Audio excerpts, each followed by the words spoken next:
Hi everyone, welcome again to my YouTube channel. इस video में हम ये लुक के बारे में डिस्कस करेंगे और ये एक्रेलिक सेट है। तो सबसे पहले क्यूटिकल्स को पुश करेंगे with the help of cuticle pusher.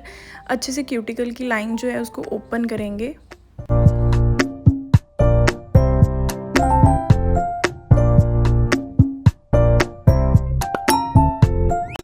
Push करने के बाद यहाँ पे मैं यूज़ कर रही हूँ क्यूटिकल सेरामिक बिट। इससे क्यूटिकल और अच्छे से पुश हो जाएंगे।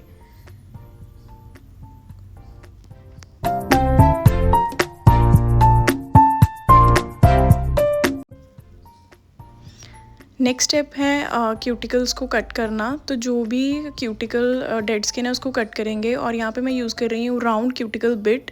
इससे जो क्यूटिकल एरिया है वो बहुत अच्छे से क्लीन हो जाएगा और प्रोडक्ट एप्लीकेशन करना इजी रहेगा और बहुत अच्छे से एप्लीकेशन हो जाएगी। और नेक्स्ट स्टेप है हमारा बफिंग। तो शाइन रिमूव करनी है, तो यहाँ पे बफर ना यूज़ कर फाइलर ना यूज़ करके आपको बफर यूज़ करना है ताकि जो नेल की लेयर है वो ज़्यादा ना निकले। तो यहाँ पे मैं यूज़ कर रही हूँ लॉक टिप्स। तो ग्लू आपने देखा मैंने कितना लिया एंड फ्री एज पे अब आपको एटलीस्ट 2-3 सेकंड होल्ड करके रखना है और कोई भी बबल टिप पे नहीं आना चाहिए। इस तरह से पूरे नेल्स पे टिप एप्लीकेशन करनी है। यहाँ पे टिप एप्लीकेशन हो गई है तो यहाँ पे मैं कर रही हूँ टिप को कट। शेप यहाँ पे क्लाइंट को चाहिए था आलमंड, तो मैंने जो साइड्स हैं वो भी कट की हैं with the help of nail cutter इस तरह से। तो इस तरह से अगर आप कट करते हो तो शेप करना काफ़ी इजी रहता है। कट करने के बाद फाइलर के साथ सबसे पहले साइड्स फाइल करेंगे।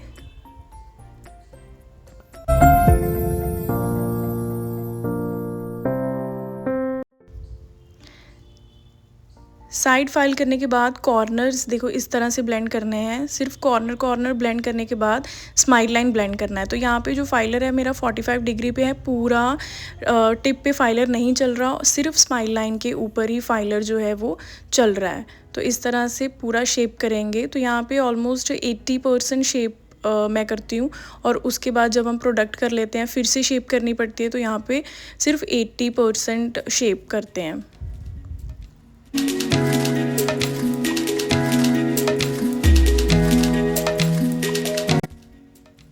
शेप करने के बाद जो टिप की जो शाइन है वो मैंने बफर के साथ रिमूव की है।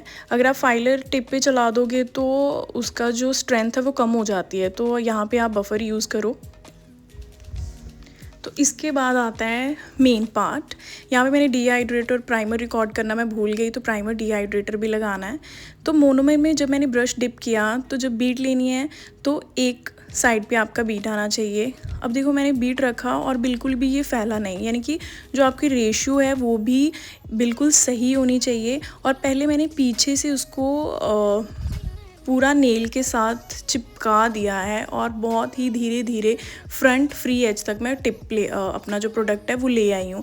तो इस तरह से आप एप्लीकेशन ट्राई करो, ये काफ़ी इजी रहता है। और उसके बाद अगेन मोनोमर में डिप किया एंड बीट देखो एक साइड पे आएगी और क्यूटिकल एरिया पे हल्का सा हेयर लाइन का गैप रखने के बाद बहुत सॉफ्टली आपको इस तरह से करना है। तो देखो एक बार में तो ये नहीं आता, आपको काफ़ी प्रैक्टिस करनी पड़ेगी, फिर ही आप 1 या 2 बीट में अपना एप्लीकेशन जो है वो कंप्लीट कर पाओगे। सो अगेन क्यूटिकल एरिया पे देखो मैंने हेयर लाइन का हल्का सा गैप रखा है, बिल्कुल स्किन के साथ अटैच नहीं किया। और मेन थिंग जो मेरा हैंड है वो डाउनवर्ड है। समटाइम जब हम प्रोडक्ट एप्लीकेशन करते हैं तो नेल हम सीधा रखते हैं तो काफ़ी डिफ़िकल्टी हो जाती है, प्रोडक्ट जो है वो घुस जाता है स्किन में। तो अगर आप डाउनवर्ड रखोगे तो भी आपको काफ़ी हेल्प मिलेगी, जो प्रोडक्ट है वो स्किन में नहीं जाएगा। तो इस तरह से आपको एप्लीकेशन करना है। और यहाँ पे जो मैं ब्रश नंबर यूज़ कर रही हूँ ये है 12 और जो मेरा पाउडर है वो रनारा से है।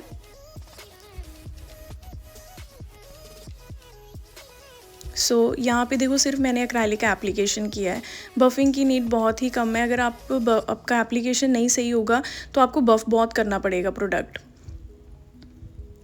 तो बफिंग के लिए हमेशा हमें चाहिए कर्व डायरेक्शन में नेल।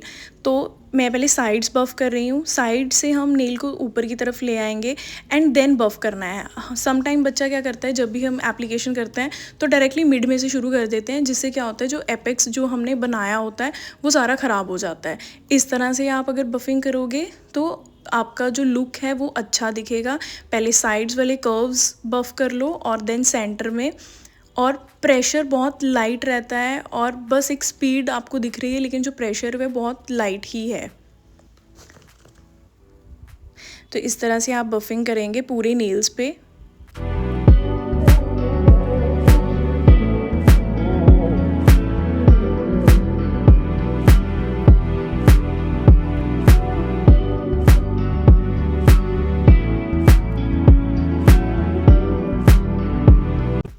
बफ़ करने के बाद बेस कलर यहाँ पे मैं यूज़ कर रही हूँ French jelly polish shills brand से। तो अब यहाँ पे जब नेल पेंट भी एप्लीकेशन करो तो बहुत ही थिन एप्लीकेशन करनी है, पतला पतला कोट लगाना है और फिर उसको क्योर करना है। अब मेरी होल्डिंग देखो कि कोई भी जो प्रोडक्ट है वो बिल्कुल भी स्किन में नहीं आ रहा। हेयर लाइन का हल्का सा गैप रख के फिर लगाएंगे। थिन थिन लेयर एप्लीकेशन की और मैंने सिंगल कोट किया है इसका। तो आप देख सकते हो बहुत ही पतला कोट और बिल्कुल खींच के प्रोडक्ट लगाना है, एकदम से थिक नहीं लगा देना। अगर आप थिक भी लगा दोगे तो भी आपको चिपिंग की प्रॉब्लम आ जाएगी, इसलिए थिन कोट लगाना है ताकि जो क्योर है वो इजी हो जाए। अब यहाँ पे मेरे क्लाइंट को चाहिए था एक ही कोट, तो मैंने एक ही कोट किया है बिकॉज़ जो मैंने बेस कलर भी लगाया एक्रेलिक भी लगाया है वो भी मेरा पिंक है, तो इसलिए एक कोट करने से ही ये अच्छा लुक आ गया था।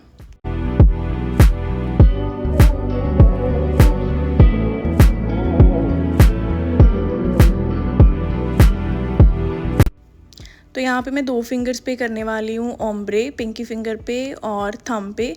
और अगर आपको ओम्ब्रे का वीडियो देखना है तो मेरे पेज पे ओम्ब्रे का डिटेल्ड वीडियो है एक स्पॉन्ज के साथ, मैं ओम्ब्रे कैसे करती हूँ, कितना प्रेशर रखना है, क्या सारा डिटेल उसमें है।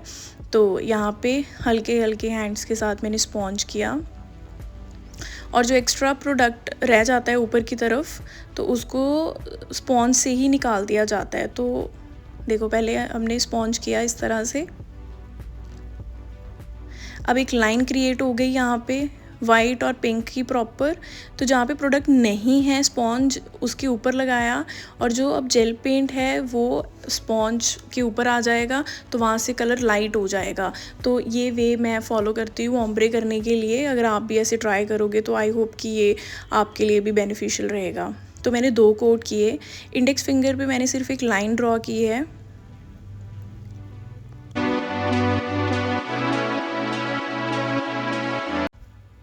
अब थंब पे और पिंकी फिंगर और मिडल पे मैं करने वाली हूँ आइसोलेटेड क्रोम।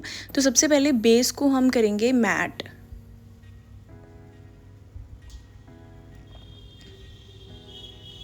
तो यहाँ पे मैं मैट टॉप कोट यूज़ कर रही हूँ।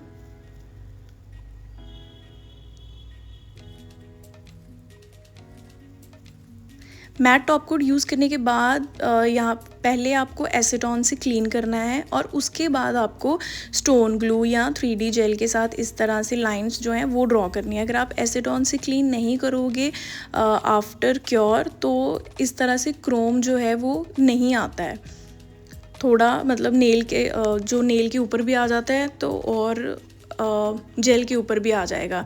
लेकिन अगर आप मैट टॉप कोट क्लीन कर दोगे एक बार एसीटोन से तो सिर्फ जेल के ऊपर ही क्रोम आएगा। क्रोम करने के बाद आपको स्पॉन्ज के साथ क्लीन करना है।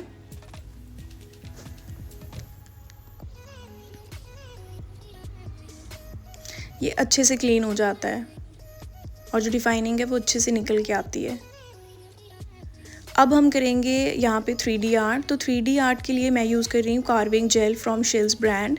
तो मैंने छोटे छोटे इसके बॉल्स बना लिए थे, इस तरह से बॉल्स को रखा और with the help of silicon brush और उसको अच्छे से फ्लावर जो है वो क्रिएट किया। अब यहाँ पे फ्लावर मेरे को थोड़ा थिक चाहिए था तो मैंने कार्विंग जेल यूज़ की है। बाकी जो मैंने पेटल्स इसके क्रिएट किए हैं वो मैंने एक्रेलिक पाउडर के साथ ही किए हैं। यहाँ पे ये मैं एक्रेलिक पाउडर ही यूज़ कर रही हूँ। मुझे ज़्यादा 3D आर्ट करना पाउडर के साथ ही ज़्यादा मज़ा आता है। मतलब 3D कार्विंग जेल के कंपैरिजन मेरे को एक्रेलिक पाउडर के साथ ज़्यादा कंफर्टेबल रहता है। बाकी वो आपका चॉइस है, अगर आपको कार्विंग जेल के साथ भी करना है तो वो भी ईजी रहता है। जब तक हम क्योर नहीं करते तो उसको अच्छे से हम मोल्ड कर सकते हैं। यहाँ पे मैं कर रही हूँ स्टोन एप्लीकेशन। स्टोन भी जो है वो मैंने जेल के साथ अप्लाई किया है एंड यहाँ पे top coat, and this is the final look. I hope कि आपको कुछ सीखने को मिला होगा, और अगर आप ऐसी वीडियोस को देखना चाहते हो तो please subscribe my channel for more videos, and till the time, bye bye.